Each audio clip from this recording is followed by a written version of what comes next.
YouTube, what's going on? Kevin the Tech Ninja here, and this video is a very popular video series that I do. This is the best phones you can buy at any budget, and this is winter 2018. The holiday seasons are approaching, and you may want to buy a phone for someone or yourself, and you have a very specific budget. Well, this video will break down all the budgets and my choice for the best phones at that budget. Let's take a look.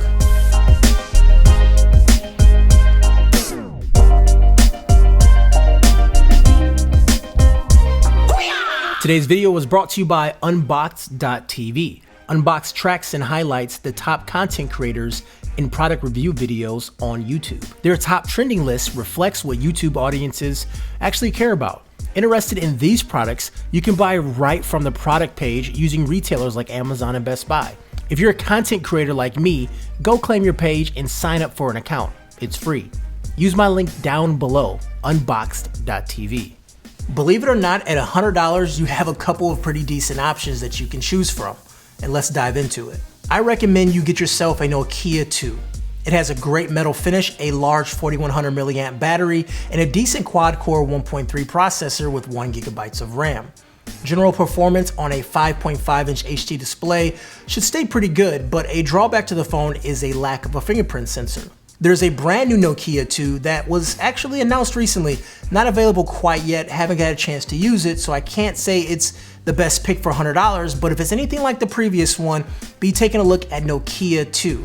I have a good chance in the spring edition of this video that the Nokia 2 would be on there as the newest, 2019 version, but as of right now, if you take a look at Nokia 2, it's a very suitable phone for $100. Moving up to $200, it's no surprise to see Motorola here.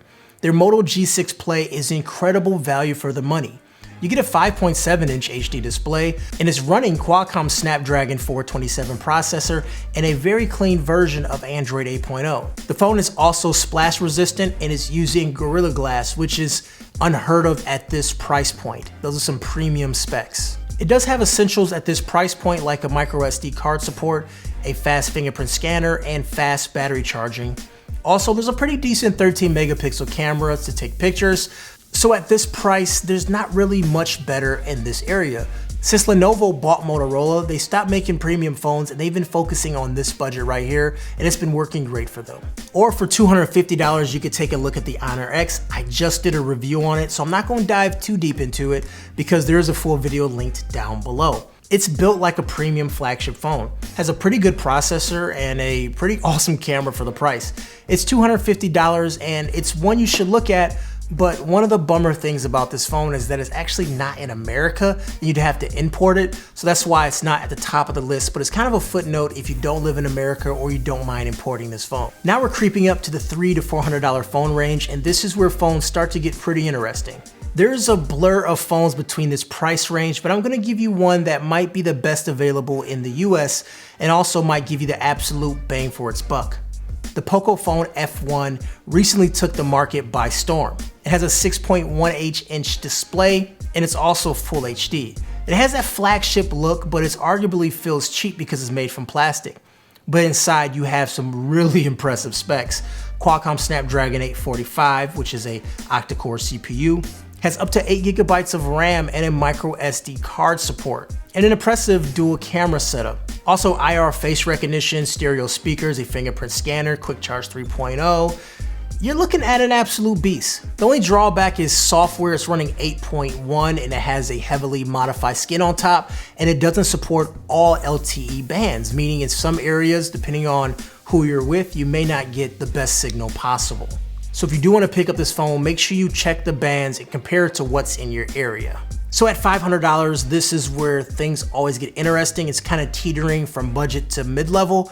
At $500, I do recommend moving your budget to $600 because the difference between a $400 phone and $600 phone, besides obviously $200, is a much better experience, and I do recommend going straight to $600. But if this is your absolute budget, then you should take a look at the Essential phone. On release, this phone was $650, but it came down as low as $449 and now hovers at around $500. It has a beautiful design. It's near bezel-less, minimal notch, 2K resolution, 5-point-inch display. It's just a great looking phone. This phone also has been getting the latest Android updates and is currently up to date as of today.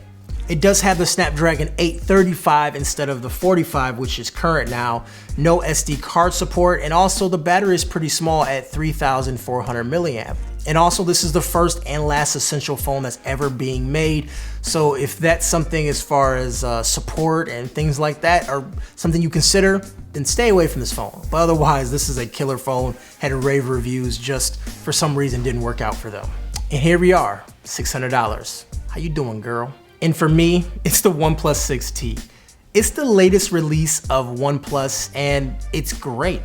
I love the OnePlus 6, and I love everything that OnePlus does, but they release phones every 6 months, and it's hard to kind of keep up.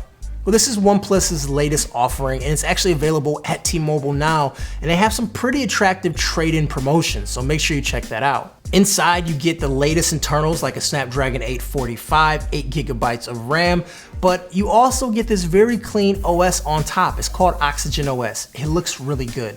The phone has a small teardrop style notch, which makes it elegant, and to me, it's pretty minimalistic too. The phone also has a fingerprint scanner in the display.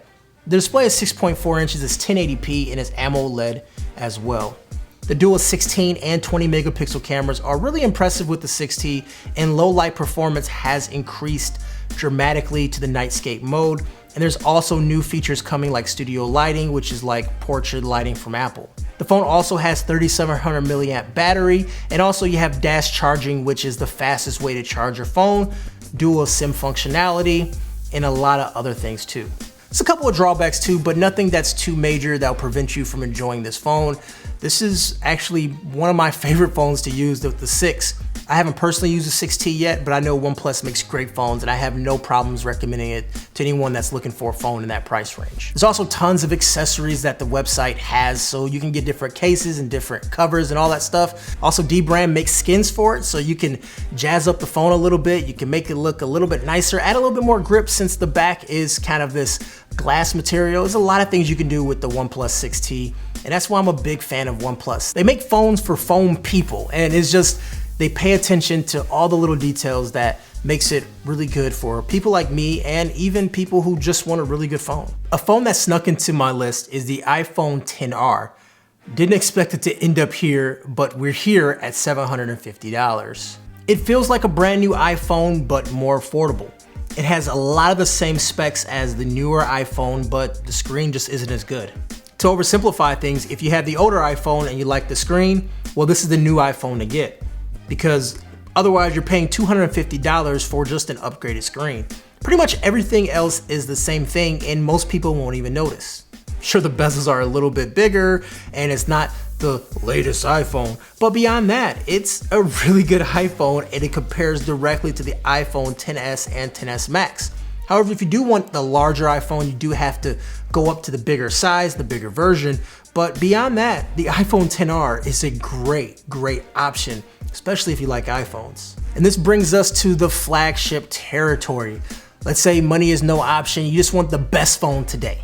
Well, let's talk about it. On the Android side of things, it has to be the Pixel 3 XL. I know a lot of people have a lot of things to say about the Pixel 3 is, oh my God, look at the notch. Oh my God, the speakers aren't great. There's a lot of things that people could say about it. But for me and for average people that just want a good phone, it has some of the essentials that are really important.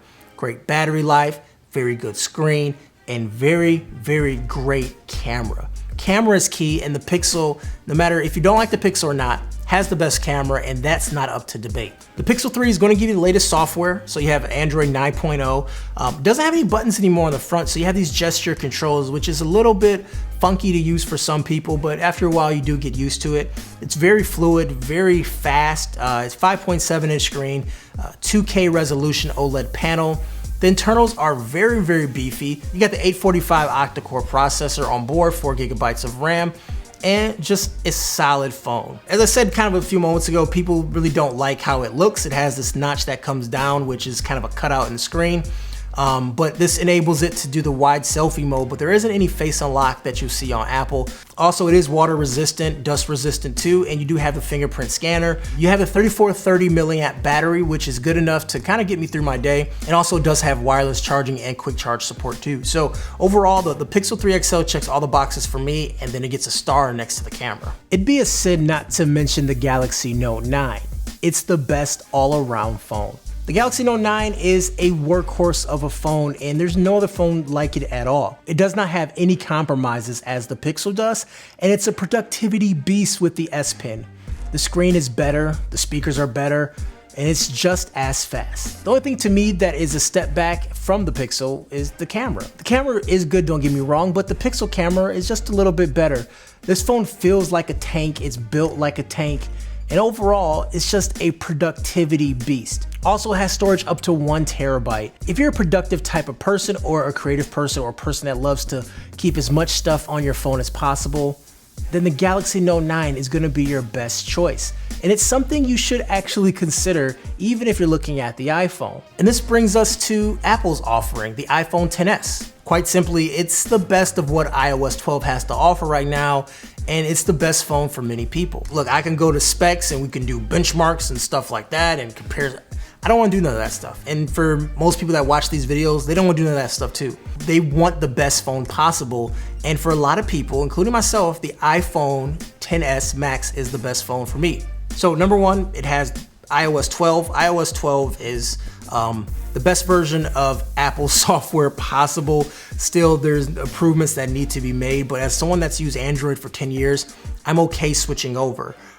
Still has some kinks and some things I need to work through, but overall, it's great. You do have Apple's Face ID, so it lets you unlock the phone just by looking at it. And once again, there's no home button, so you're doing a lot of gestures, you're doing a lot of flipping and swiping, but for many people, that's an easy adjustment, something that doesn't take too long to actually do, so you can kind of get used to that. The camera's pretty good, not like the Pixel 3 XL, but in most situations, you get a really good shot anyways. Of course, Apple being Apple, it is a very expensive phone starting at $1,100.